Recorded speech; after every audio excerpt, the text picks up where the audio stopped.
Hey, Jay, you ready for this deal? Powder River.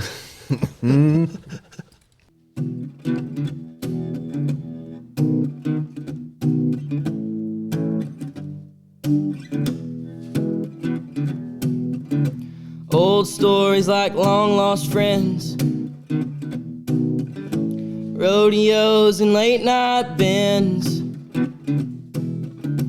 history before our time, round pens and pasture rides, cowboys of the Osage.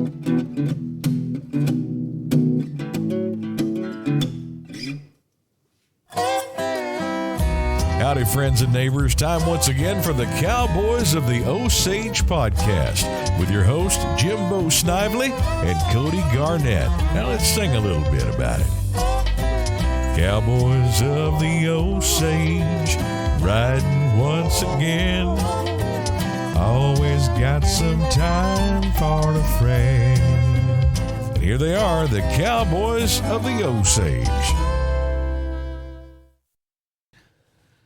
Howdy, everybody. Welcome to another edition of the Cowboys of the Osage podcast, brought to you by the Ben Johnson Cowboy Museum, the Buck and Flamingo Turquoise Shop, and now Saucy Calf, traditional Native American food, all located right here in historic downtown Pawhuska, Oklahoma. Hey, it's old Cody over here. Don't have Jimbo with me today. He's off gallivanting around doing something, but I got the next best thing. Got my good old buddy, some sort of historian, I'm sure. Yeah, some good.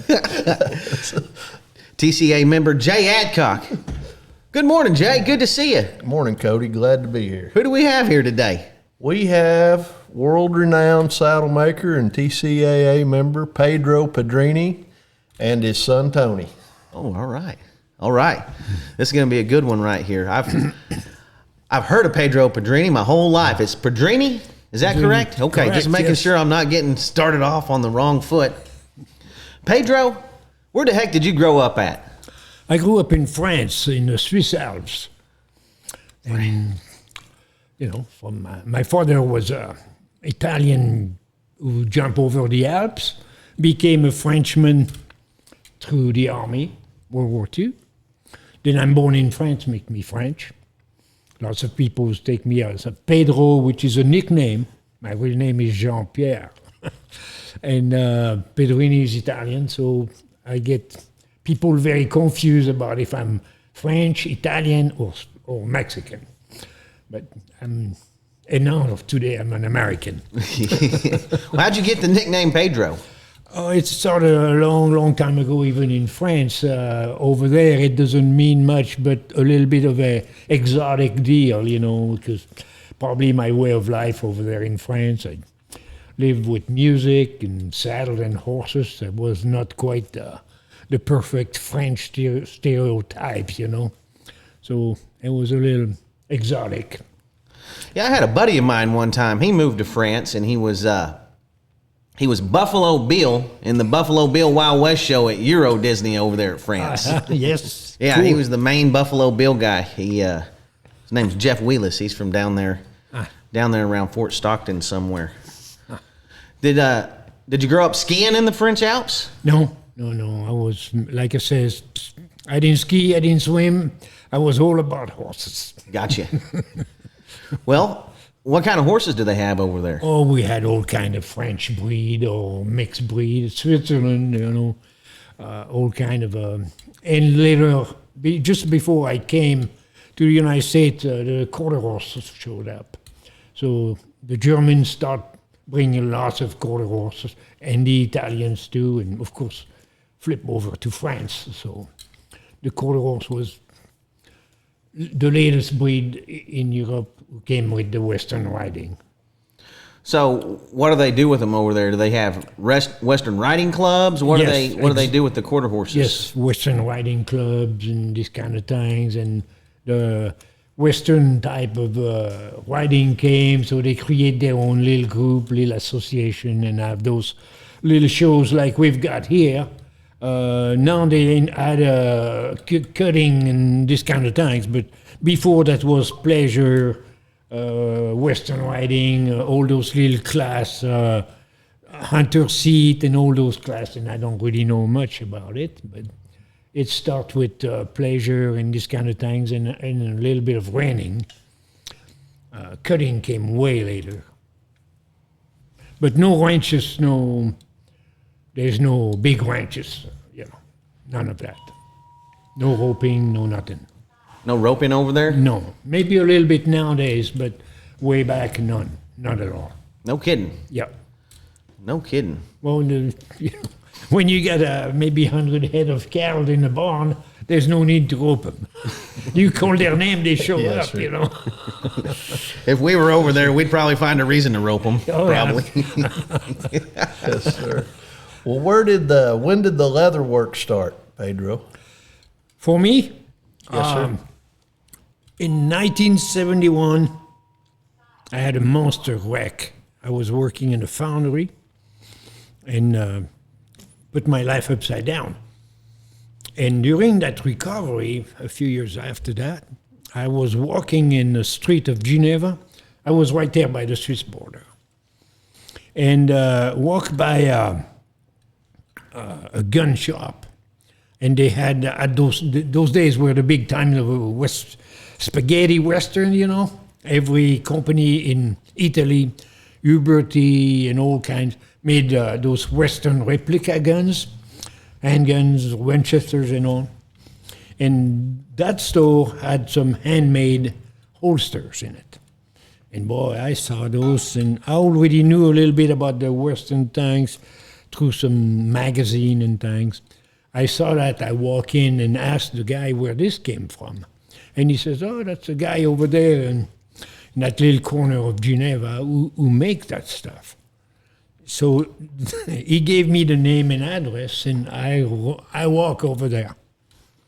Knock on the door, and an Irish guy, crippled up kind of, was doing that. Invite me in, show me his stuff. And he didn't make any saddles, but he made all kind of archery things, bogard, and everything, belts and billfold and all kinds of small projects. So that was the first time I actually seen and touched the real hand-carved leather. And he invited me to come back. Big mistake. He made a big mistake that day. So I went back and stuff, and that's what got me started. So you'd never really even cut a piece of leather till then? Till then, yes. I'll be No darned. idea. Probably in your early 20s? Yes, yeah. Yeah. 70, I would say 72, 73 right there. Yeah, I'll be darned. yeah. I rode horses since I was a kid, Right. but no idea about the Western saddle. I saw some, in France there was some assembly line saddle who ended up over there through movie type of things, It was just the start of all those spaghettis. Movie bought lots of stuff. Oh, you And bet. so it was not a common deal. You didn't see much of it. There was only one store named Western House in Paris, so you could buy some Western boots and this kind of stuff, but otherwise I was totally unknown. So he got me started in carving leather. Got a few tools here and there, and Well, what inspired you to come to the States? well, then I started carving leather, and I saw, more and more. It was that little French Western Riding Association in the Swiss, because right there by the Swiss, I was closer to Switzerland, and the French Riding Association was all in Paris area. So I was closer to the Swiss guy than the French guys. So I belonged to both of them, and start seeing things and get educated and meeting people and stuff.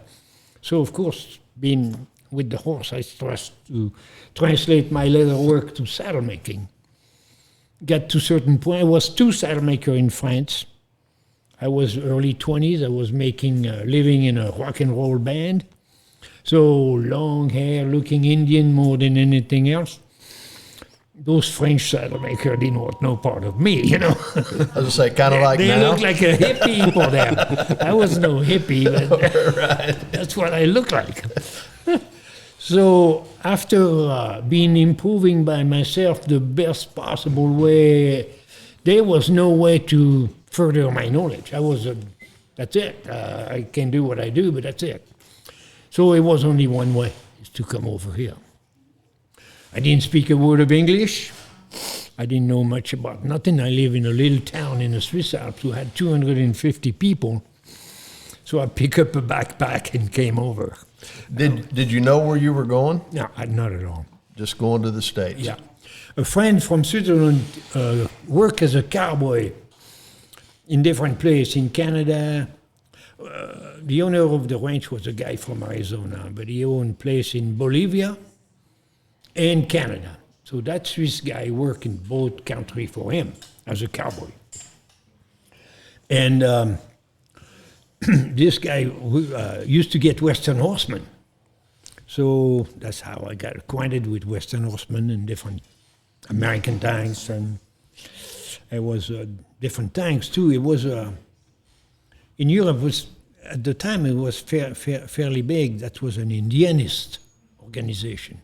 Lots of European loved the native, all kind of different tribes and stuff. I was part of a group like that.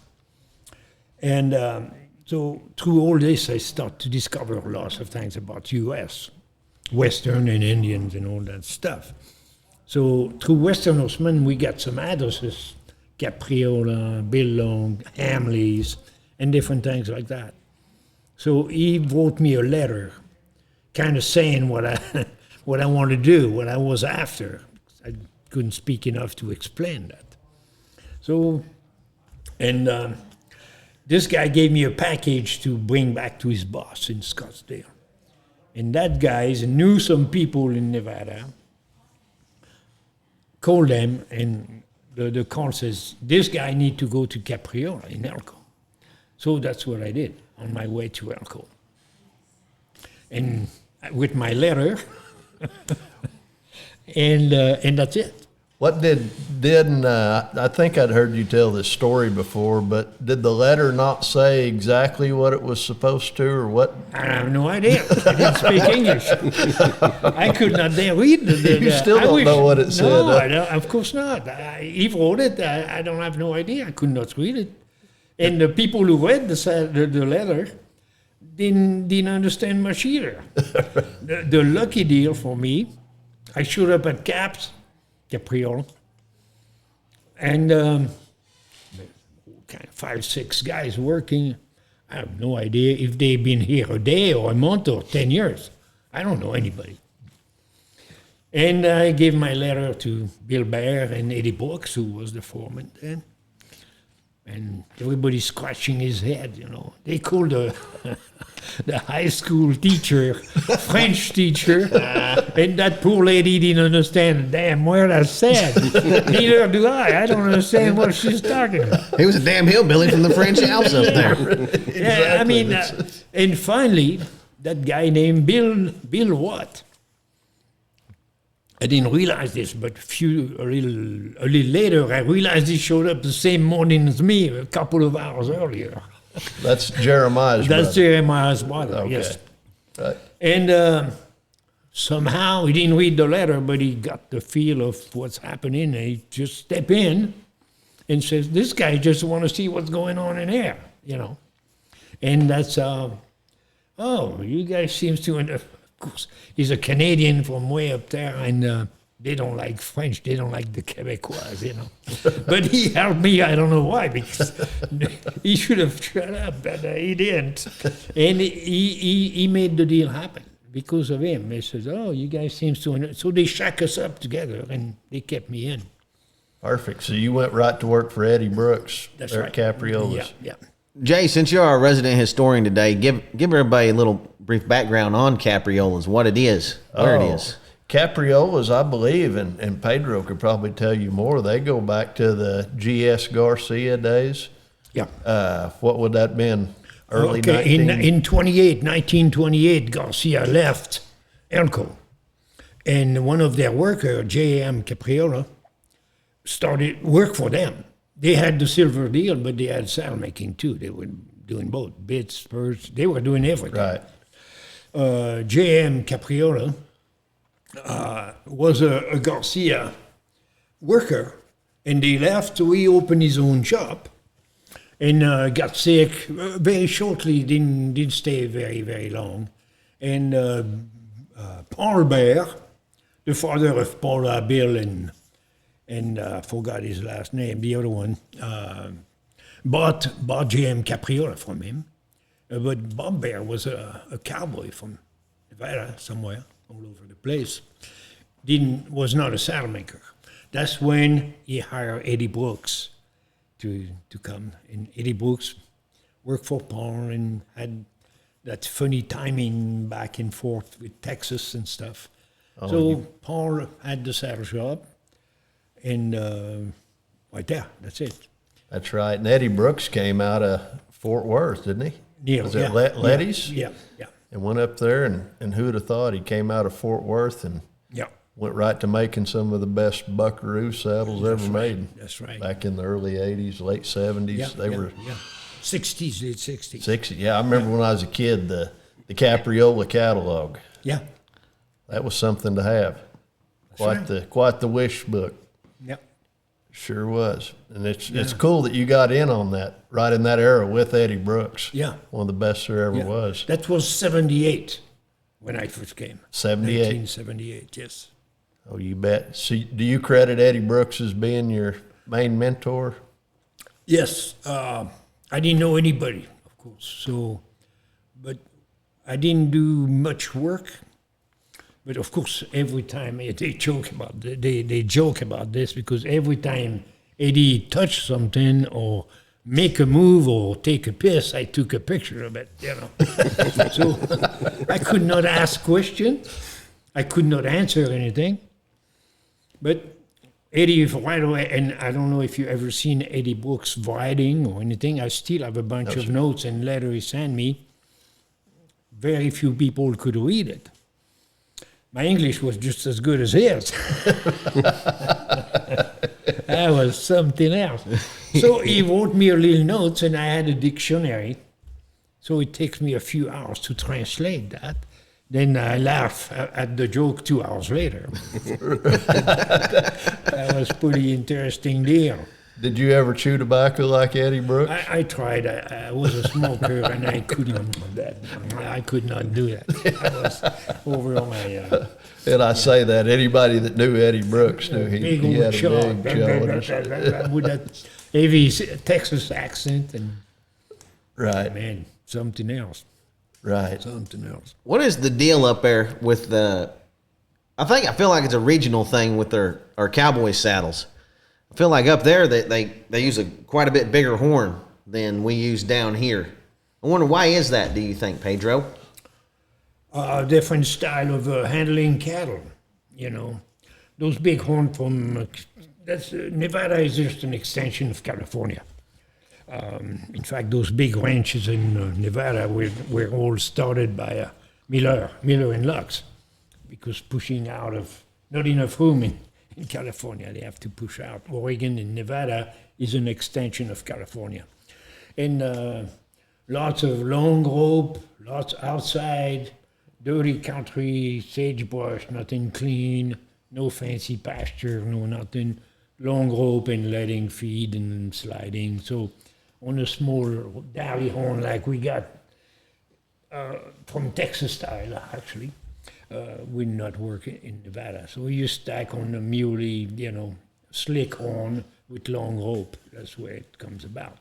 And the diameter of the horn is a big deal, Yeah, if you're on a slick horn, a bigger horn, you got more surface area, basically. Yeah. You can take a wrap or two and hold something, where if you're on a smaller horn, you better have some rubber or something on it, or it's going to sing. Yeah.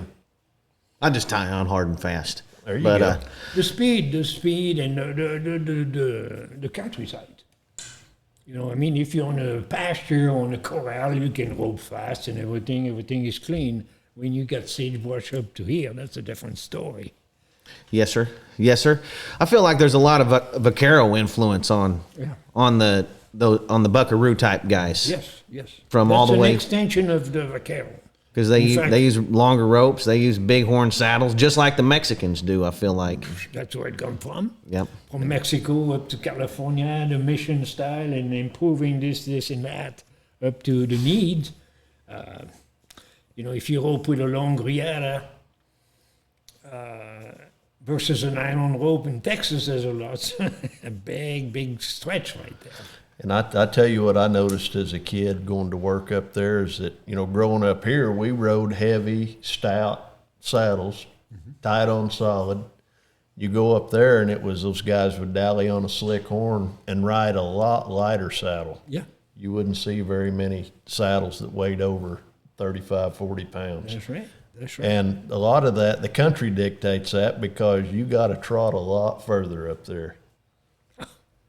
Those big outfits in Nevada, they talk about 35 miles trot in the morning before you start to see your cat. Oh, yeah. That's a you stretch, trot a long ways. And it made a big difference, You don't have to pack any extra weight. And there's a lot more room. If you've got to rope something, you've got all the room in the world to do it. Where if you come to Oklahoma or Texas, if you're in some brush or whatever, you got to get it done right now and get them stopped right now. A lot different cattle. Yeah. Oh, it's just a different world. And That's a different, yeah. A lot more slick fork saddles out there. Which is great.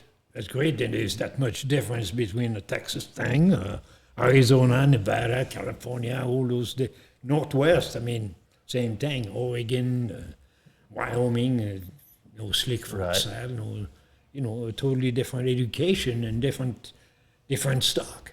Different horses, different things. Yes, sir. Yep, a lot more, what'd you say, Pendix bred horses out there at the time, back in the day. A lot more thoroughbred influence. Long miles. Yep. Be real tall horses, high withered, and a slick fork saddle sit on them just right. Yep. There's just something majestic about it out there. Everything they do is a little different. Right down to their hats are totally different. They're kind of like Amish. They're a mix between Amish folks and Mexicans out there somehow. Yeah. This is my opinion. With the suspenders and everything, because there's a lot of folks that wear suspenders out there. Oh, yeah. Yes, sir. Didn't mean any disrespect to the Northwest Buckaroos at all. At all. We got a lot of respect for those guys. Because I can't even swing one of those Rietas. I try. It's nothing like swinging a regular poly or a nylon down here. I do see where you have to use a big loop for sure. Well, it is different. They're aerodynamic. They got a lot of weight to them, but you don't use much elbow swinging when it's more shoulder. Swinging a big loop. Most rodeo guys, they got a rude awakening when they pick up a Rieta and try to use it. It's not the same. It just really isn't. It ain't the same. But I got a lot of respect for those guys that can, because I know firsthand how hard it is just to swing one. So, and it's like I say, the country kind of dictates it. You got a lot more room up there, and usually have more time too. Back in the day, if you make a 30-mile circle, you might get 100 pairs corralled, and you might get 20. Either way, that's all you're doing that day. Country where it takes 40 acres to feed a pair. Right. There's lots of country to cover to get your herd down. Or 200 acres per pair. Oh, yeah, it's a different world, because what do we average here? A cow to 10 acres. Something like that. You get in some of that bigger country, tougher country, where you might take a couple 100 acres for a cow. Some country in California, they got 3 cows per acre. Oh, yeah. That's crazy. That's just a few 100 miles apart. I just bought 80 acres over here. The guy's running 30 cows on it in calves. Yeah. There you I go. wonder why the ranch is 1,000,005 acres. Yeah, they got, that's a different game. I've been on some ranches I guess would be similar to that. Down there in South Texas around Marfa, there's some big, just open land. My grandpa used to manage a couple ranches down in that country. Yeah. And they'd go all the way to the Rio Grande River, Yeah. The main thing you had to watch out down there is for gopher holes when you're trotting across the pasture. I don't know how many guys I knew that had a horse fall on them stepping in a gopher hole out there. Yeah. Well, how long were you at Capriola's? Pedro? Oh, I when in '78, I had to deal with immigration. So I stayed few months. The crazy, what changed the whole thing was one day Jeremiah showed up straight out of school, same school that everybody went in Texas. Amarillo. Conrad Scott, Troy West, all those guys came John. from. John, Yeah. I think came from PSTI too. So they all went to that school. I tried to go to school, actually. Conrad's wife took me there. And Wayne, he says, it will cost you arm and leg as a foreigner to be here. You don't speak any English to keep up. He says, do what you're doing, I told him, Laquita explained the whole story. So those guys, he was very nice, gave me their textbook and everything. He says, but don't think about school.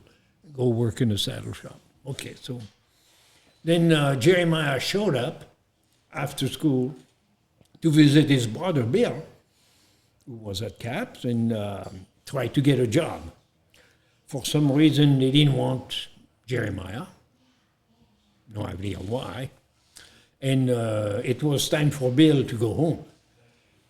Bill just had a kid, and he was in the United States, and the wife in Canada, and it was not so good. So Bill was leaving, and Jeremiah not taking the job, and my time was running out. I was already 2.5, 3 months at CAP.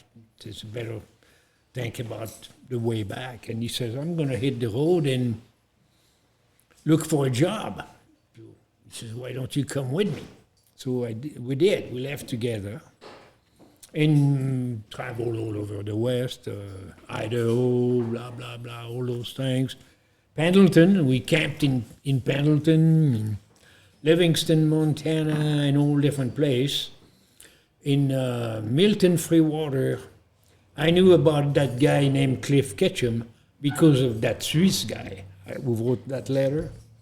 And that Swiss guy met Cliff Ketchum when Ketchum was in Wyoming. Then we stop in Milton, Freewater to a little place, and there's a little sign, we sell Cliff Ketchum belt. Whoa, Cliff Ketchum. I know that name. I had his business card, and that Swiss guy gave me. And we asked about Ketchum. Oh, he's right over there, blah, blah, blah. So we go see Cliff Ketchum, and we stay a few days there. Boom, now I met Cliff Ketchum, and so Jeremiah. Cliff Ketchum was a real good friend of Chuck Storm and Heather Storm, and was making the fanciest belt you ever seen for Chuck Storm store in Canada. So, of course, Jeremiah told him he was looking for work.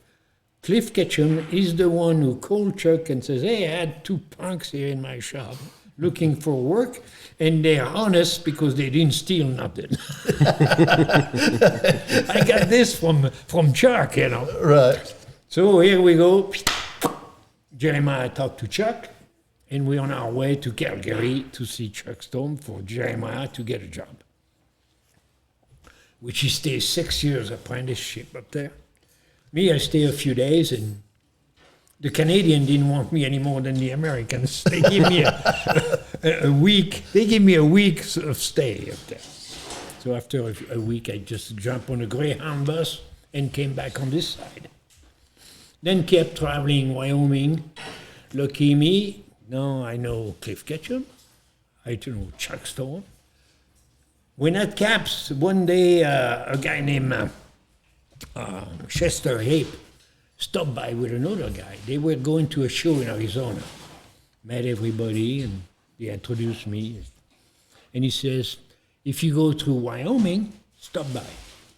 Wrong move. Wrong move. So on my way down, I went to Wyoming to see Chester Hape. Chester Hape, my views, the fanciest carver ever, Where was Sheridan he? style. Was he at Sheridan? Yeah, well, Wyano, just outside. Okay, yeah. A ranch, big ranch, cattle ranch. And the he was the guy, those fancy world champion rodeo saddle, who was King's deal. King's give it to Chester. Chester made all those saddles. I never knew that. That's the ones we looked at in the Cowboy Hall, some of those King saddles. Yeah. No kidding. Half of them were made. And after King quit doing those, Chester did the whole time. But the fancy one was Chester, the fanciest carver ever. I'll be darned. Yeah. So same thing. He put me up in his house and gave me drawing and showed me this and showed me how he make his tools, and you know what I mean. So when you say there's Eddie Brooks, your main mentor, he's the one who gave me enough juice and creativity to. I never really practically work under books, but he gave me so much that it lasts a lifetime. And I met all those guys. So I pick up from all those guys, from Chuck completely, California, Brooks, Texas, modified. Brooks always worked with a guy named Chip Deutsch, who stayed at Caps. The fanciest carving at Caps was made by Deutsch. He moved to Montana. Eddie Brooks in Texas worked with Chip Deutsch's brother, Jerry. And then I end up in Sheridan with Chester Hape, who gave me all kind of drawing and send and take me visit Guy and visit Don King and visit Bob Douglas and all those guys. So I go back to France with 4 or 5 months in the United States with a head that big. Now I have to clean up all that stuff, and now I'm on my own. I saw all that stuff, and now I go to practice. So every year after this, sometime twice a year, I just do anything to make a few dollars and come back over. Spend time here. And then, of course, all the guys you meet, like at Caps, was Conrad, George, Charlie, Chaz Hamilton, the Mexican guys, Scott Brown, and on and on. So we create a family type of friendship that way. Then when I come back, I visit those guys and we work together. Oh, this and that, you know what I mean? Lots of exchanges about things. Well, how fortunate are you that you come from France, you land in, but the best in the world kept falling in your lap, or you looked them up, probably knowing that. Where they do you were want me to look them up? Well, you've got Eddie Brooks, Chuck Storms, and Well, luck, because we jump in a truck with Jeremiah and start driving. If I didn't have a business card from Cliff Ketchum, maybe Jeremiah would not get the job at Chuck. Because who knows about Chuck? Jeremiah's come from the other side. He was not from the West. He was not from Calgary. Yeah. So this is a lucky deal. Meant to be, I guess. So don't ask me. That's not my good-looking French accent who made it. Lucky deal. That had to open some doors for you somewhere. Yeah. The biggest thing, all those guys, all of them, they show me everything. There was no secret there that day.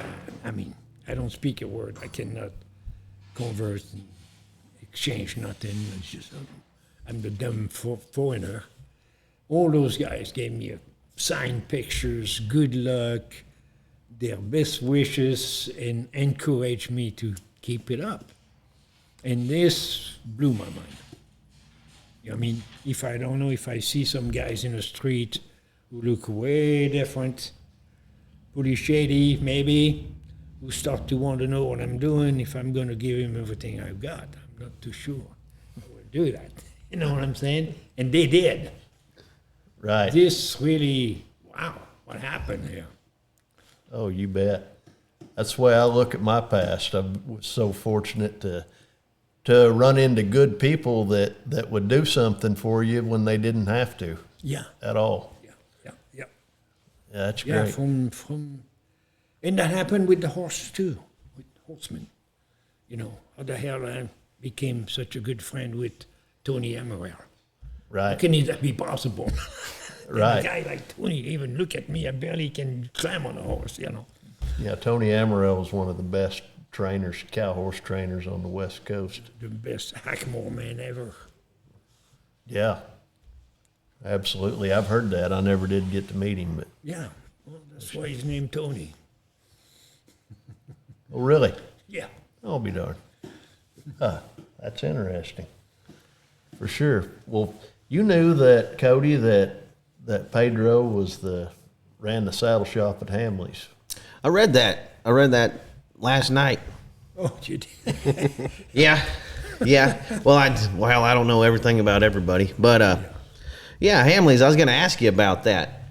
Well, I've been in California a long time, stuff, and super fancy place, and got a divorce.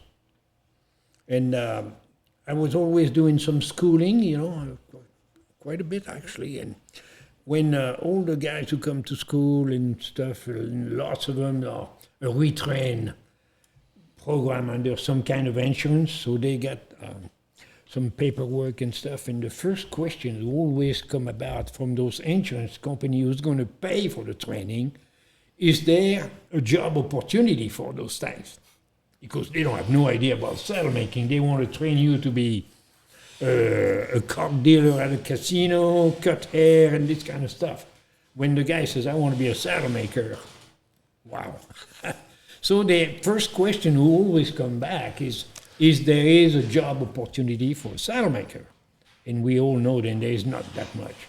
But on that magazine, Shop Talk and Leather Crafter and all this, I seen every month for damn near a couple years, Hamley's putting an ad looking for a saddle maker or shafts or end shaft maker and looking for people. So one day I said, I need to call and find out what it is, just to know what it is. So I called. There's that gal, Penny French. I don't know if you met Penny. No? I don't think so. I might have. I don't remember. Anyway, she answered the phone and asked me things, and that was kind of a funny deal because I asking for the owner. The owner is nowhere to be found, But Penny says, you ever made a saddle before? I said, I made a few. What do you want me to say? Oh, yeah, I've been doing this for 50 years now. I made a few and stuff. So he says, well, I cannot let you talk to Paulie, but I'm going to grab your phone number and give it to him, and he'll come. I told her I met Paulie before and stuff. He knew who I was. And that's how it goes on. So a few days, a week later, maybe Paulie called me back. Hey, Pedro, blah, blah, blah, blah, blah, blah. What you up to? I said, I was just wondering about your ad. I've been seeing that ad for a long time. He says, I was always looking for things. And what you up to? He asked me. I said, I'm not doing so good. I got a divorce going on. Oh, and what, you going to stay there? I said, no, I probably have to relocate. That's where I made a mistake. I told him what I needed. After this, he called me twice a week, offering me, he says, oh, Pendleton is good, Pendleton this, we need somebody. So he made enough first to offer me a job, a place, and go to Hamley. So Tony and I jump in the car, in the truck, and go see what it is about. So he, not to interrupt you, but he probably realized who Pedro Pedrini was. Well, he knew Yeah. exactly who I was. We met before, Okay. and, yeah. And he probably talked to Pat Beard and all those guys who knows everything. Yeah, no. He knew exactly, and he knew that was the right type of deal for the job. And how the hell are you going to find there's not too many people who will go and move to Pendleton with the background and to take a job like that, So we went, and of course, they didn't tell us the truth. They just made the deal look pretty good. And anyway, it was time to move. We needed to move to, and so we moved to Pendleton and start working. Oh, the problem is Paulie Pierce love Hamley, was really involved, and but he had a big problem with his partner, and sue each other, fight all the time, spend tons of money and attorney fees, and so we didn't know any of that. It came out in a clear afterward. We read this on a newspaper, actually. And finally, after many up and down, the judge says, it's for sale today. No more of that bullshit. It's for sale. It was 5 different companies involved, tried to buy it. A guy named Fee Stubblefield up there, a rancher, different big businessman. The Indians and a few others. So this happened in Portland somewhere, the sale. And then what the Indians in the tribe, confederated tribe, there's not just one nation, there's a mixture of everybody, bought it. And I don't know what was the thinking, maybe misunderstanding or not knowing or whatever, or I don't have no idea. I tried to find out quite a bit about why all this. They bought this place 3.5 million, and 2 weeks later fired everybody. And since then, August 2019. 2019. Since then, there's nothing. There's a few things in the store, no working people, no nothing. Right. Yeah, I'd got to know you maybe the last couple of years. Yeah. You were there at Hamley's, Yeah, and yep, yep. and then had been up there few times since then when they were going through this transition. And shoot, there's not hardly even a saddle in there now. No, there's not. It's a bar, isn't it? They got the saddle shop in store, which has been here since 1883, long time. And there's a little coffee shop and a big fancy restaurant who's got a bar in it. Yeah. Fancy place, very fancy place. Yeah, they take up nearly the whole block, don't they? Yeah, that's the whole block here. City Right. block. Yes. Now, did you grow up there, Tony? No, I grew up in Northern California, and I was, I think, 17 when we moved up to Pendleton. Had to finish my last semester of high school up there and went to college there as well, and worked at Hamley's a little bit. Oh, you bet. There was nobody, so they hire a saddle maker, and then we hire his kid to make some strap. They were pretty green, but why not? Tony went to college in Walla Walla, over in Washington, a few miles. Then we need somebody to make belts and small projects, so Tony was starting to play with, so he did lots of belts and little project on piecework. No wages, no nothing. And a little Indian girl too, nice gal named Anna. Who, same thing. We run into each other because she wanted to learn how to carve. So I said, "Here, I've got lots of practice for you. Make belts for the store, you know." So Right. that's how they both start to do quite a bit of leather work. Oh, you bet. Yeah, you were studying to be something crazy like a welder, weren't you? Yep, went to school for 2 years what for I that. thought. That's what I thought. Yeah. Y'all know old Kai Rosenberg up there? Not very well. We know of him, but I know, is it Dick Rosenberg? Yeah, I think it's his boy.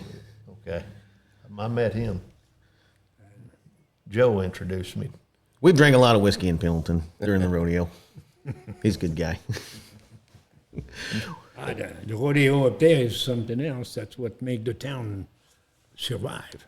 Oh, yeah, that's what they live for. Yeah. I mean, live for that rodeo. Yeah, it's huge, yeah. Yeah, it's a big deal, for sure. Now, we kind of skipped over. When did you become a member of the traditional cowboy arts, Well, Pedro? you know, I didn't know very little. Dale Harwood explained to me what it was and things, and I was not the type of guy. Oh, I'm gonna, do that.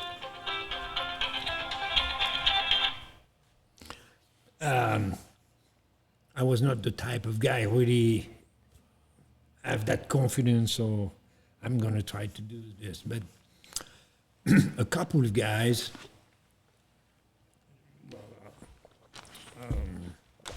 Brent McKinley and different guys saw my work. So, well, actually, yeah, he saw my work because he bought one of my saddles when we display in Alpine, Texas. You know. And so a few people advised me or kind of said, you should try to be in a TCA. What is it? You know. Right. And to be polite, after a few people that you know are very involved in this kind of things, give you an advice like this, you start to look into it and see what it is, and says, well, to be polite, at least I have to try to put an application. So I put an application, and they didn't take me the first year, and a few of those guys says, you try again, blah, blah, blah. We go to the year after this, that spring, that was October. In the spring, there's that Alpine deal again, and this time that's the TCA's got the spring meeting there. So the TCA guys judge the show, and I won Alpine again. And that's when they start to say, you really need to apply again. So I made a saddle for that show in the fall, and they got me in that time. Oh. So that was 2007. 2007? 2007, yes. I'll be darned. Now, what'd you do on the first saddle? Did you have some stitches off, or? No, they didn't really tell me much about it. I believe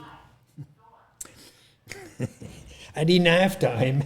I'm just asking because nobody's ever asked that question before. Okay, well, that's okay. I didn't have time to make a whole new saddle for that.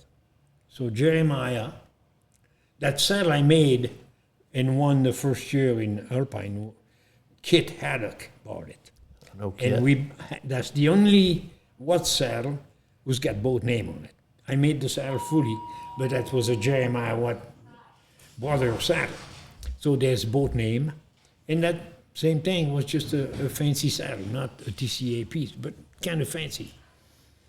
So we borrowed that saddle for my application saddle. So I'm sure the TCA didn't really like to see Jeremiah Watt.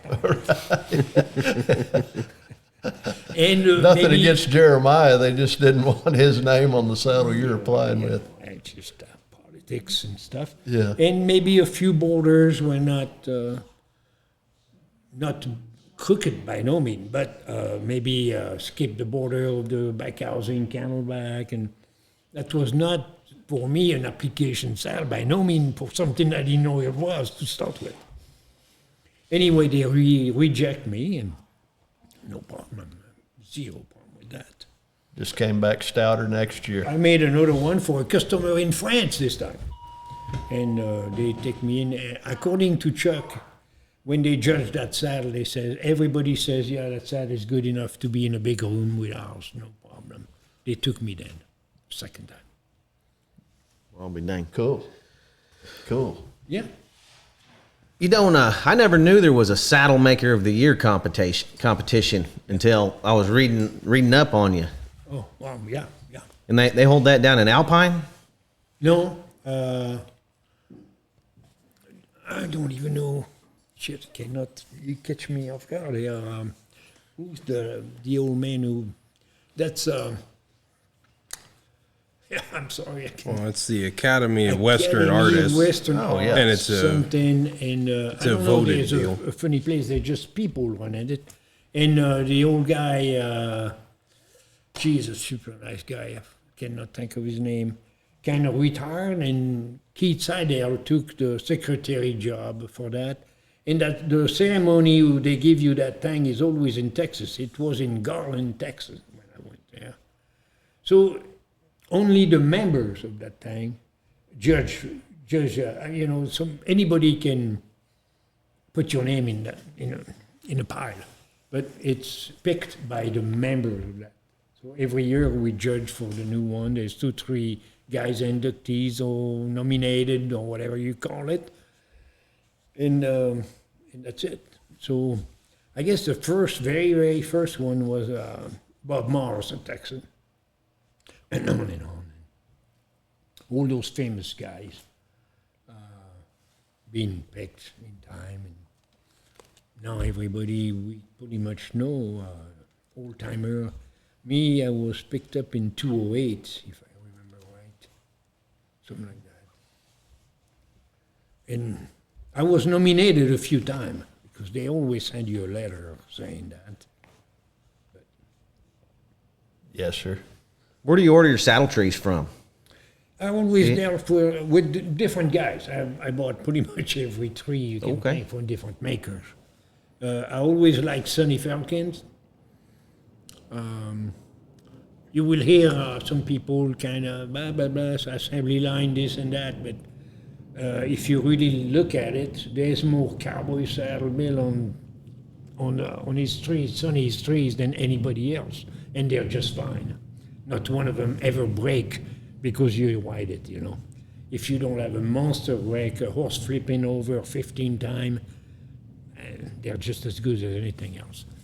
Then I met Sonny, and he always treated me very well, and now the guy who worked for Sonny forever is a good friend now, through time, and he does exactly what I want.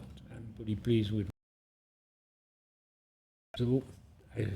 but I use different people. Have you ever made your own saddle trees? No. I started a little bit with Jeremiah, and I'm just a little too old for that. Takes 20 years to be good. I don't have 20 years. You know what I'm saying? What saddle do you make the most? What discipline? Cowboy saddles, roping saddles, or A mixture of everything. even make some cutting saddles? Yeah, well, in California, I made more stock horse and cutters than anything else. But I still make old-timey rigs, and I made a mixture of everything, really. I like the competition stuff, too. There's a look to it, but there's mainly a function to it. Right. And if you think you can ride a cutter with a rope and saddle, I don't care how good you ride, and it's going to happen. You know, I like that part of it. Of course, I did quite a bit of it. Not quite a bit, big time. But I've got a real good taste of what's going on. Had some fancy horses. Oh, yes, sir. Yes, sir. Well, and you've got Tony in training. Yeah, Tony quit the welding to give it a shot at saddle making. Surprised me very, very, very, very much. I'm not too sure that's the right decision. I hope it is. Well, it's crazy paying taxes on all that welding money, isn't it? Yeah, really. Yeah. I don't know how much money he's going to make with saddle making, but I wish he had as much fun than I did. And I bought a few houses. I made my life with saddle making. I never had a wife. You know the saying, behind every saddle maker, there's a good woman with a job, a town job. Yeah. I didn't Or have cowboy. that. Yeah, right. I didn't have that. So I made it strictly on saddle making. I hope it does the same thing for him. What do you think, Tony? You going to make a living? We'll see. I don't know. I mostly did this just to learn Dad's trade while I had the opportunity. With welding, a lot of long hours, not much spare time.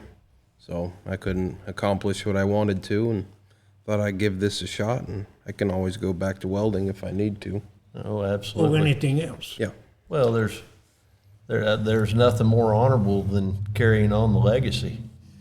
I For agree. sure. Yeah, you should be proud of that. I am part of it. He does a good job, too, so far. I didn't kill him yet. That's pretty good. Is he hard to work for, Tony? Oh, he mostly cusses at me in French and throws stuff at me, but like you said, no one's dead yet. You know, that is funny. When you are cussing, they call it French around here in the United Yeah. States. That's something. What is it about France? Now, don't take this the wrong way, Pedro. Did y'all eat a lot of frogs in France? What's going on with that? I've always heard people from France eat frogs. Yeah, we ate frogs, but not that much. I mean, but it is really, really good. It's like chicken wings over there almost. Yeah, that's just those little guys, fancy. The preparing and the seasoning is the key, but that's white meat, Like escargot, when you scratch your head, that's just like eating the eraser at the end of a pencil, but the seasoning is pretty good. Yeah. Right. Yeah, escargot, that's a Yeah. snail, right? Yeah, that's right. Well, Tony, are French cuss words pronounced the same as American cuss words? Not at all. Not at all. This sounds good. That's all. No, and we, I collect lots of tools, and we got a full-blown shop with lots of equipment and stuff, and antiques and neat stuff, I'm thinking that you need to put your metalwork into use. Yeah. And come up with a specific set of Pedrini handmade saddle making tools. What do you think about that? You can make the Not knives. a bad idea. I always wanted to get into bits and spurs with my welding background. I don't have a setup for it right now, but maybe sometime in the future I'd do that. I don't know. Maybe make some saddle making tools. Yeah. The Are there- Pedrini brand. Are there many handmade tools out there? I know like Bob Douglas and Kings, and they used to, Gone, yeah. but there's not many. No, not very many. No. Yeah. A couple, 2, 3 here and there.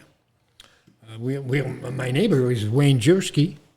I don't know if you know about Wayne Jersky, but absolute best ever block stamps are made right there in his little machinist shop, in his little garage. We go there every week. I've got quite a bit of his tools, and Tony too. So we got all those shops. I've got a pretty, not complete, full professional silver shop, but damn near. We do lots of things. We got a lot. We acquire, like I said, by accident, some dies, cutting dies for silver, to cut buckles, conchos, name it. So we got all that stuff, and if Tony don't take over, all this going to be spread to the winds, So knowing that Tony liked that stuff, I've got lots of artwork, pictures of all kind, and equipment, When I went to California, I was riding way more horses than I was making saddles. I rode 10 horses a day and make saddle during the night. Then it switched to time. But so I got lots of gears and stuff, and knowing that Tony knows about that stuff and like it and going to take care of it, that's kind of cool, and it's not going to end up in a dumpster somewhere. Yeah, that's way cool. No pressure, Tony. Yeah. Legacy's up to you, Tony. You ever had someone call you up, say, "Hey, Pedro, I need this particular kind of saddle," and you never made one like that before, and you said, "Oh yeah, well heck, we'll build you one," but after you hung up the phone, you were scratching your head. Yes. How the heck were we going to build this thing? That's right. Actually, it happened more than once. I made a saddle for a paraplegic kid who was completely screwed up. So it was a big, long backrest and tied up this and tied up that. I says, man, they're going to put this on a horse and tie that kid onto it who cannot do anything until, Right. I don't really know what happened, but I did some stuff like that where you scratch your head and says, man. Have you ever said no? Absolutely not. No, never did. Never did. In fact, they joke me in Pendleton about that. I told them they never say no because they used to say no. They didn't have the working power to do anything. If you want a fancy belt, no. Go see Joe Blow. No. Oh, you bet. You must have a good understanding how a saddle sits on a horse too. I put a few up there. I saddled a few horses before, yes. That makes a big difference right there. I would have to think so. I think so too. I've got some friends who made saddle with no horsemanship background, or just sit on the top and go through the parade or to a little branding. But I think I did way more than that, and I'm glad I did. I'm glad I did. You guys got a big show coming up. Oklahoma City. That's this weekend. This weekend is, yes, sir. What is the show? What? What is the show for people that don't know what it is, Pedro? It is a display of Western art. I don't really care for that word. More will call it a display of Western craftsmanship, because it is all about. It is not, for me, it is not what we're making. It is how it's made. A saddle is a saddle, and everybody knows what it is, or little or more or whatever. But that's a craftsmanship things. And it represents saddle making. 4 disciplines of Western craftsmanship is bit and spur making, rawhide braiding, silversmithing, and saddle making. So it is a craftsmanship deal. We're all making the best as possible as we can. And every year is a little different. In the style of saddle you make. That's all based on craftsmanship. So for me, it's supposed to be the best of the best. Sometimes we hit the mark, sometimes we don't. This year this piece is the best, next year this piece is absolutely the best, and it changes. But that's the place where you will see the best there is today. 25th anniversary. This is the 25th this year. 25th. And how long's the show run? It runs from this week, last weekend in September, all the way through January? It'll be on display till the... Usually it is mid-January when they take it down. But I think, I don't know, Tony read someplace and it's going to be a little shorter time this time. Oh, really? I think I don't have no idea. I don't have any idea. I think either. I read it was the end of November, but Really? I can't And it's promise that. not just a show, you can buy it. It is Buy for sale. It is everything in there is for sale. And Everything's for sale. That's a set price. That's not an auction. Pedro's announced this year that he's going to emeritus. what the heck is that? Bowing out. Oh, He okay. basically gets to go to the show. He just doesn't have to do any of the legwork. Well, Well, he's been in there since what, 2007, Well, you said? yeah. I'm getting old. I'm 72 years old, and I've got a few problems I got to solve. And I still have to do a few. I need to move. And I need to do another few things. The TCA deal is very cool. The show is right now, or it used to be the first week of October.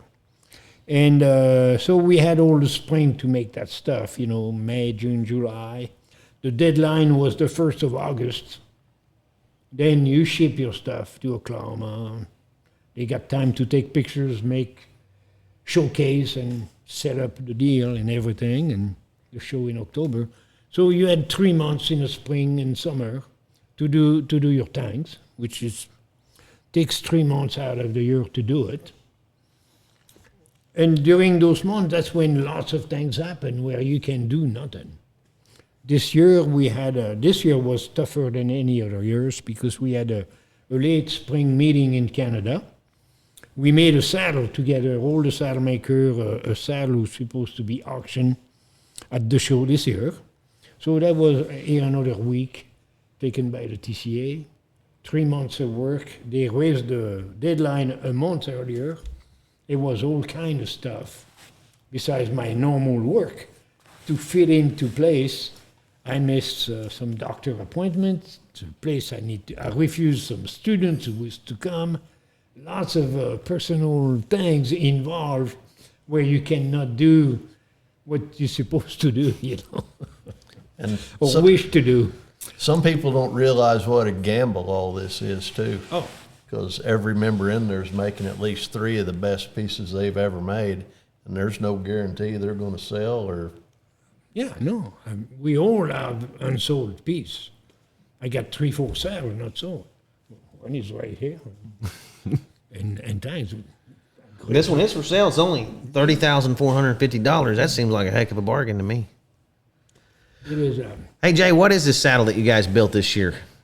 Well, The 25th anniversary saddle. well, they collaborated, all the saddle makers, Pedro and John Williamson, Yeah. Troy West, Well, and everybody collaborates. Yeah. Everybody. Kerry Schwartz. But Yeah. you explain it. You were doing it. Well, we made the saddle, but yeah, that's we all work together. We done that before, so there's people scratch their head. Well, 4 saddle makers working in the same shop. Who's not your shop on the top of it? That's kind of not too many people do that, you know. But the whole group participate. I mean, Troy T did the rigging rings, and one did the stirrups, one did the horn wrap, did the silver. Every member got a piece on that saddle. The saddle maker put the saddle together. That's all. Did Jay do anything for it? Did Jay do something for I it? don't know. Made the Rieta. You made a Rieta. The Rieta, and then Pablo made some Hobbles? hobbles. Hobbles, yeah. Nate did a quirt, Yeah. and Leland, A small project. he did something. Yeah. We got him to He braided some rings, I think, to hang the hobbles in. hobble Is rings? that right? Yeah, But probably. every member did a little something Yeah. on the saddle. Yeah. That's quite a deal. I would like to have had a full recording of you all working together there. There is. Pretty smooth, no rough spots. John Williamson didn't get testy. John took the lead, and he did, because he had the, yeah. You never know, you know, when we did this in Pendleton a few years back for the saddle, we made that Wade, thing. I was to finance the book, which was very, very cool. But Chuck took the lead. He's the oldest one, and the most experienced one. So he took the lead to cut the things, organize the. We had a big shop too. My shop in Pendleton, not my shop, Hamley shop, Right. was able to have 5 students plus me. So we had lots of open room to do the job, totally comfortable. Here was one-man shop. That's a little different. And so John took the lead on this thing. He was the designated carver. When we were all together in Pendleton, that was the most simple thing. So they split the job, the carving job, between Troy West and John. And all the silver knife was designed by Chuck.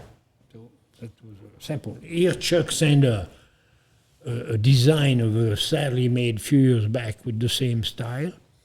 And John modified it to fit that saddle and carved the whole thing. So it looked like one carver. Right. Not 10 different hands on the deal. Yes, sir. So, and take the lead on the fabrication too. Troy West and I did the grunt work. Well, it's not the grunt work, but that's what I call it, Slick the edge, do this, put the tabs, cut this, lace, lining, glue this, rub the edges, all that stuff. But pretty much the carving and the put together, the fitting, was done by John and Kerry, which is Yes, sir. totally. Well, it looks sharp. I saw it in the case down at the Cowboy Hall. You there did? Yeah. A few weeks ago when Ella and I were down there. It's beautiful. I can't wait to see it with my own eyes. I've seen little videos of it and pictures of it, but Yeah. it's going to be a famous saddle from this day forward. What's the name of it again? Oh, the rose. They call it the rose. California Rose. California Rose. Why that I right? don't really understand why. I don't know where this come from, to tell you the truth. But yeah, it is I don't have no idea why this year is an old-timey year, but we all made an old-timey saddle. My saddle for this year's show is a pretty much saddle from the 1880s. Bay Area style, Petaluma, saddle tree. You can see, if you take a black and white picture of my saddle and go get an 1880 saddle from Nelson or whoever, in Sacramento in 1880, you will see exactly the same pictures. That's That's cool. you know, that's a different deal. And why this year everything went to the old-timey California style, I don't know. Yeah, there's not a contemporary style saddle in there, is it? This year that's all old-timey stuff. Yeah. I don't know why. Well, they still look good to this day somehow. They're timeless, a lot of that old stuff. Exactly right. And it's really impressive that you can duplicate it because there's a lot of things that they made back then that they cannot duplicate now. Heck, even right down to the rocket engines they took to the moon. They can't reproduce those. Did you know that, Jay? I had no idea. They were all handmade, by hand, no machine-made stuff in them. And I'm going to have to say some of this old way of doing stuff, very few people can probably do it nowadays. I am extremely happy with my saddle because the tree, if you look at, well, you're going to see maybe you saw pictures of it, the shape, the way the cantle is laid, and all that stuff. There's not one tree maker today who can make that. Really? That's right. I'll be darned. Yeah, that's interesting. Do you have a signature tooling that you do that you look at it? That's Pedro Pedrini because, you know, the Sheridan flower, I attribute it to kings. Yeah. No, and I force myself not to. Well, before 99, I mean, I was like everybody else, 5 years behind, and I hated it. And that was the same saddle over and over, the same stuff. I hated that. I'm so bored with this crap. Then that's some guys, that's their signature, and you recognize, oh, that's Kerry Schwartz instantly, no doubt. I force myself not to do this, so I'm always playing around and drawing stuff. I love everything. I like Sheridan. There's some stuff I'm more solid than others, yes. But I force myself to be completely different every time. Do you have a favorite, though? Not really. Not really? Not really. I like California, of course, but that's not like my favorite. I like it. I like it all. I like that Sheridan flower. I think that thing is sharp. Yeah. Don't know why. I like Sheridan's. I just like my eye likes it. That's awesome. That's awesome. But I don't, you know, if I had to do Sheridan style all the time, I would be so bored. I will hate it after a while. I'm kind of the same way like you in my rawhide business, in that I'll make a few hackamores, but if that's all I had to make, yeah, it's kind of nice to break it up. Go make some reins and come back and make some hackamores. You remember the guy in Payette in my days? Remember Jack Shepherd? Jack Shepherd. You remember Jack Elmer Shepherd? I never did know him. I've seen a lot of their work. That's right. And so did I. Very distinct. Oh. We stopped by on the way when we left Capriola with Jeremiah. We stopped by in Payette and visited him. And all these hackamore and quartz and few reins, but I don't care, 10,000 of them exactly the same. Exactly. Yep. I see some to this day. Yeah, I own some to these days. I do too. Ella's got some reins that are. Yeah, I've got quartz and hackamores. Oh, yeah. I mean, I could not do this. I would have quit a long time ago. Some guys, that's all they make, a weighted saddle. Or this and that. I could not do that. Right. Well, how far out are you now on your orders?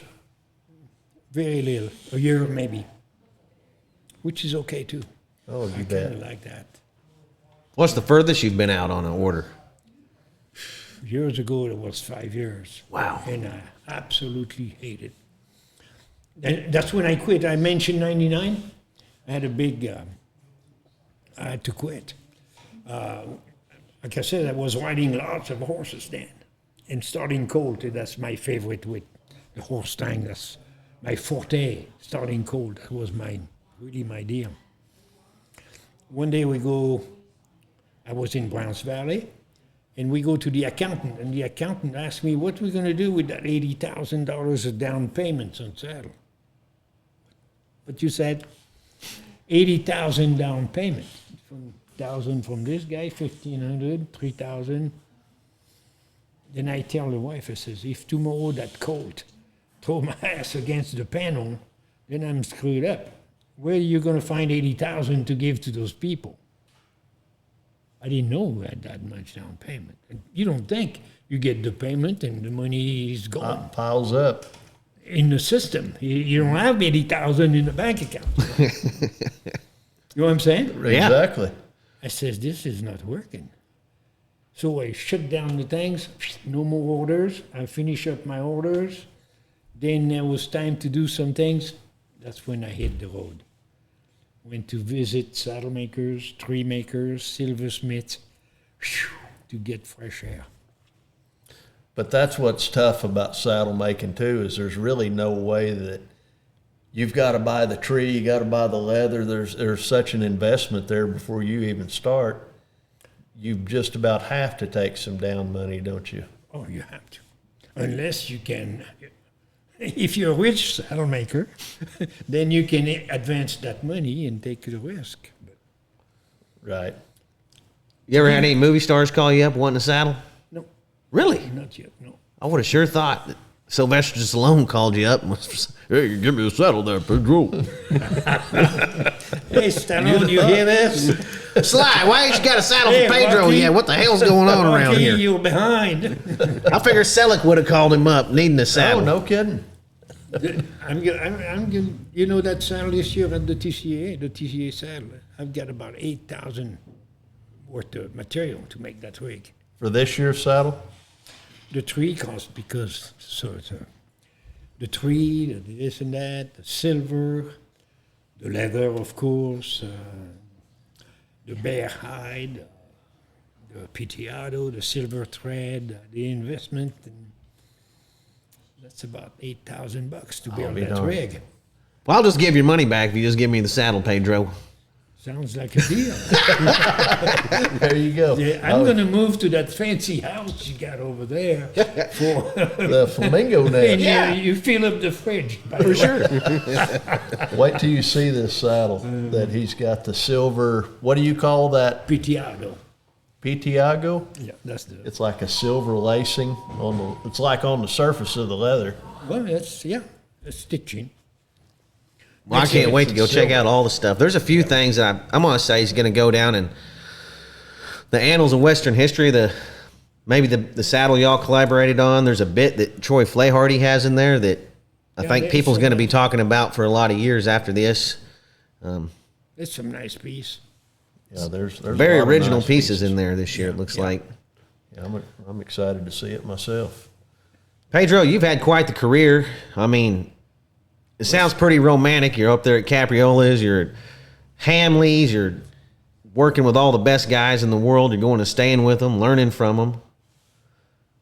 That was a lucky shot, man. I mean, it sounds like a book. I mean, it's all you've been to all the most famous places and worked for them, learned from them, guys too. That was quite a party. Holy moly, just some boy from France Yeah. eating frog legs, skiing up there. Yeah. Have you had the frog legs over here? Me? No, not here. No. Louisiana, they still got them Yeah, I strong bet they down do. there. Oh, yeah, I bet. Arkansas, they eat a few frog legs, I think. But if you were building a Mount Rushmore, suppose you know what Mount Rushmore is, Yeah. of saddle makers, who's 4 names you'd put on there? Just your own personal Mount Rushmore. You never had to even have met them, or you just however you want to put them on there. Well, let's say we put Dale Harwood, Chuck Storm, Don King, and Chester Hape. There are 4, right? There's 4 guys. It didn't take you long to come up with 4. No kidding. There's a few guys Got it that they together. him hauling around about that 4th one. Yeah. Never even tell us usually. And there's probably about 15 or 20 you could come up with if you thought about it long enough. Eddie Brooks, Chuck Storm, Harwood, and Hape. and King or Ape. Hape. That'd be quite of a deal. Oh, absolutely. There's quite a few people might put you on there, on their own personal one. I got him fooled, all right. Surprised there's not more saddle makers come out of your country, because there's some, you hear about that fine Italian leather all the time, and Italian leather craftsmen and stuff. There's of course, it was two guys when I left. One was in South France, in Camargue, in Sainte-Marie-de-la-Mer, who created his own tree out of fiberglass, and he made lots of them because that was right there, the Western spaghetti, and the South France, because they had all those trail riding in Camargues. He started to put those guys on Western saddle, his version of Western saddle, instead of the traditional Camargue saddle, which is a very expensive deal and stuff. So, and another guy, and like I said, they didn't want nothing to do with me. Since I didn't know nothing, I thought they were good. But they were very, very green themselves. I realized that after I came here, But since then, there's a few German and few Frenchmen and a couple of Swiss guys who are just as good as we are. I don't care who. Really? Yeah. Wolfgang Fay carved just as good as anybody in this country.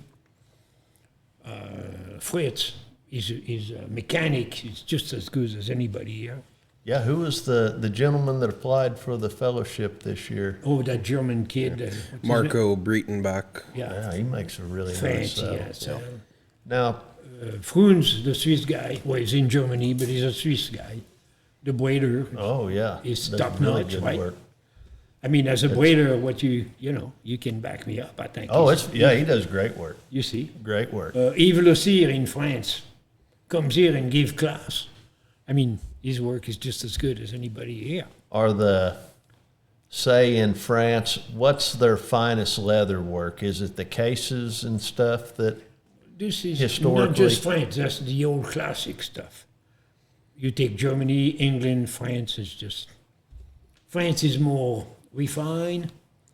They've got, you take like the old company like Hermes and all that fancy stuff. It's just fancy stuff. So, yeah. But I've got lots of little case for different things from the army, from Swiss, Germany, France, and different things. They made those fancy little case of all kind for ammunition, for little tools, for this kind of things. Then us, we had a gunny sack, good enough. Right. You know, I mean, that's a different look. Right. They made those cases. They were used in World War I and World War II, and they're still here, totally worthless, because they were made for that kind of bullets. That's it. So, but they're still here. Well, you've seen the case, what I'm talking about, or even looked at a leather case. Like, Oh, yeah. How You did they get- make that? Yeah, I see them all the time. Yeah. Is Jean-Luc still in there? Yeah, we can show him pictures Just after. show him very quick. I'm Yeah, going to it's show you a mind blower. There was a bareback rider from amazing. France, seems like made the national finals here a few years ago. Do you know him? I don't even remember his name. It was a few, because in the 78, it was a Frenchman bronc rider who was in the United States all the time. Really? In fact, I got some old Western Horseman magazine with him in it. And that's the only reason I kept those old magazines. Oh yeah, it's incredible. Tell you what, this is one heck of a story. I mean, this ought to inspire anybody. I mean, no matter where you're at in the world and no matter where you're at in life, if you have a dream and you follow it and you keep following it, you might become the best in the world at that. I mean, you couldn't have been any further away from the American West, sitting over there in the French Alps eating frog legs. Absolutely. I need to order some from France directly to deliver to you, so you get a French taste. But it, No, it's lots of time. How come you like the Western stuff? It's amazing. You hear stories about American stuff. I've heard those stories all my life from my parents about World War II, the music, the movies, John Wayne, blah, blah, blah. So, since World War II, the American influence in Europe has been huge. You know? Well, I took Kerry to some towns in France, in Normandy, where you think you're in the United States over there. And they steal the holes from the bullets in the wall. They didn't fix it. They should have want nobody to forget this shit. I'll be darned. You know. But there's some bars. Kerry will tell you that. You think you're in the United States.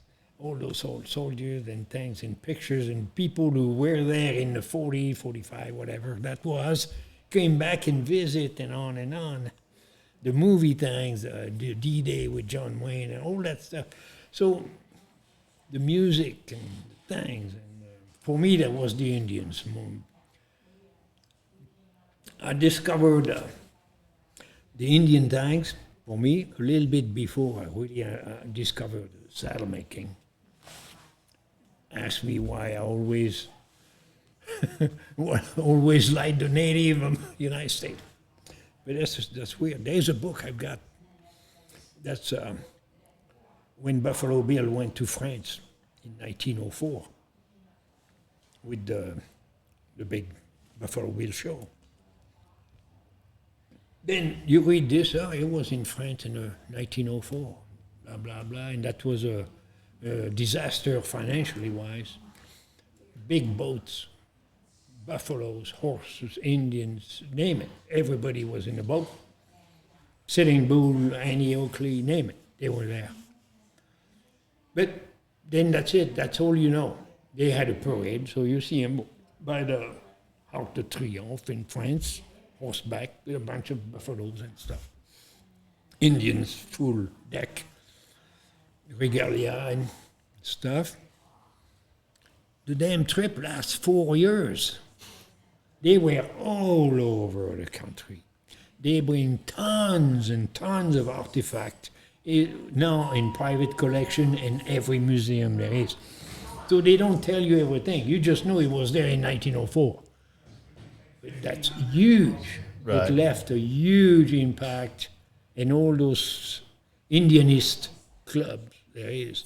You go in Germany. I went to, well, they don't call rendezvous over there, they call it council. I went to a council in Germany. It was 4,000 teepees. And you walk to those guys, and the Indians wish to be Indians as they are.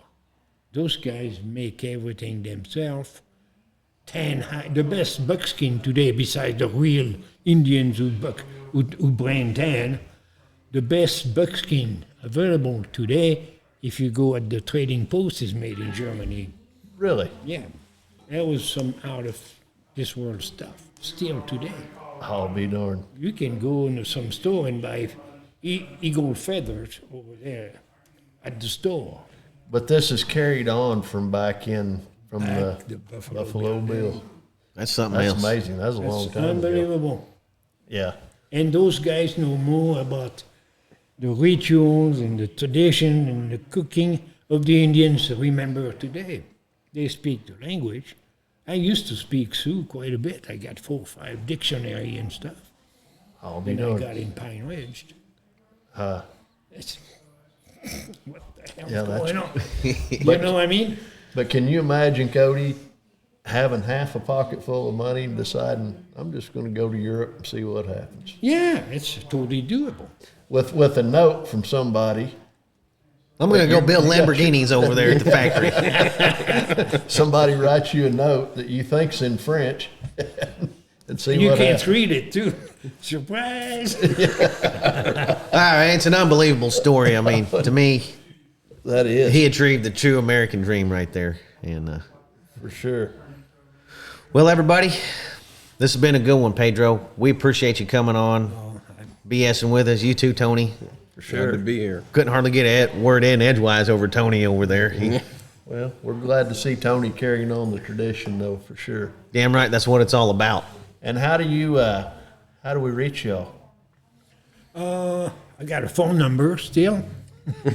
I've got a website. It's just information. You cannot buy nothing off my website. It does have your contact info on there, I saw. I think. Serious Inquirers Only had a phone number down there. Yeah. I know they're both on Facebook too. Facebook, I got Facebook. Tony does everything, of course. I say I guess he got. Oh, right. He just put my pictures on it, that's all. Right. I cannot even run my own phone. Thank God he's here. Anyway, website, Facebook, we got an email and everything. I'm easy to find. Perfect. You can send smoke signal to. Smoke signals. TCA member, Saddle Maker of the Year. Yeah. Holy moly. You just done about all of it, Pedro. And came we sure about- appreciate you talking to us about it today. I thank you for having me. You dang right. Dang right. You're welcome here anytime. Anytime. I appreciate that. Well, everybody, get over here to Pasca, see the museum. Get over there, buy some turquoise jewelry from the Buck and Flamingo, and eat an Indian taco over at the Saucy Calf while you're here. So we'll see y'all next week. And be sure and get to the TCA show being held over there at the Cowboy Hall of Fame. It's the National... I forget even what it's called now, but National Cowboy and Western Heritage Museum. National Cowboy and Western Heritage Museum, formerly the Cowboy Hall of Fame in Oklahoma City. Their show will be running through at least November, maybe January, and it's all for sale. Be sure and check out their association. It's the best makers in the world, period. There's only 12 or 13 of them in it. Pedro's moving out. He's going emeritus, and Maybe maybe not. Maybe they kick my ass out. I doubt that. And we'll see y'all next week. Thank you guys Thank for coming. you. Thank you very Thank much. you. Appreciate you.